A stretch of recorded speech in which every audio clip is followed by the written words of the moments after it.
Hi, Crystal. How you doing? So, okay, so my main thing here is that I just don't see a logo.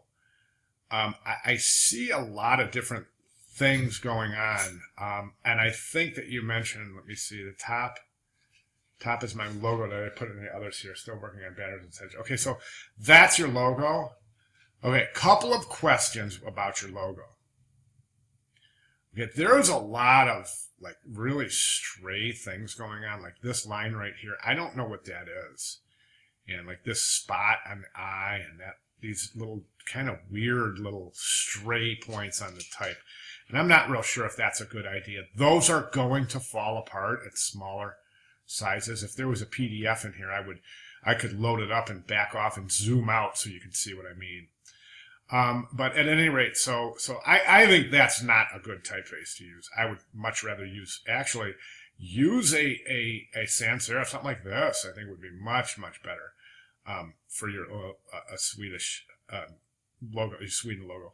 So what I would do is I would say, okay, if that's your logo right there, one of my main concerns here are there's just some things going on and I just don't know what's happening. Okay, for example, you say this is your logo, but you've got these drop shadow rings over your logo, but I don't see them here.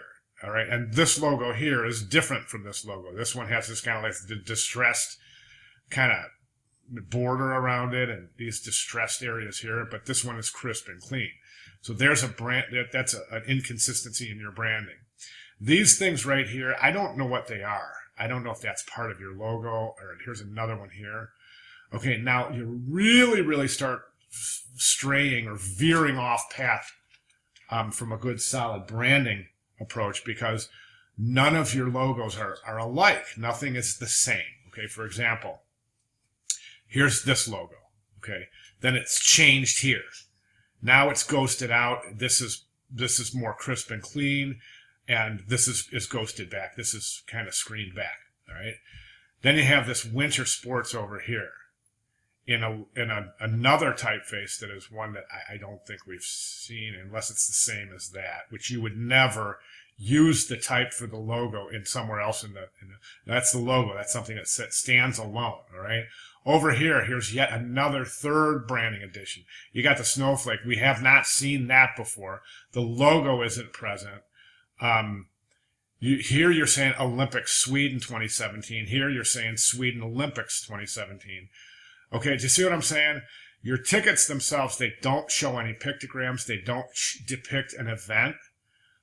So location is kind of irrelevant if you don't have an event. You know what I'm saying? I don't know what this and this is, and I don't know what this and this is either. Okay, and then the T-shirt, again, yet another fourth branding presentation, whereas you have Sweden Winter presented in this other kind of bold-faced sans serif modern typeface, and that's presented on a vertical axis, whereas nothing else has been on a vertical axis except that.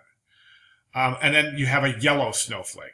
Okay, so what I'm getting at here is your branding is pretty much all over the board. We really have to get this nailed down. What I would suggest to do for the logo itself is I would suggest that you don't put the rings on top of the logo. What I would do is I would have the logo right here. Here's your logo. Okay?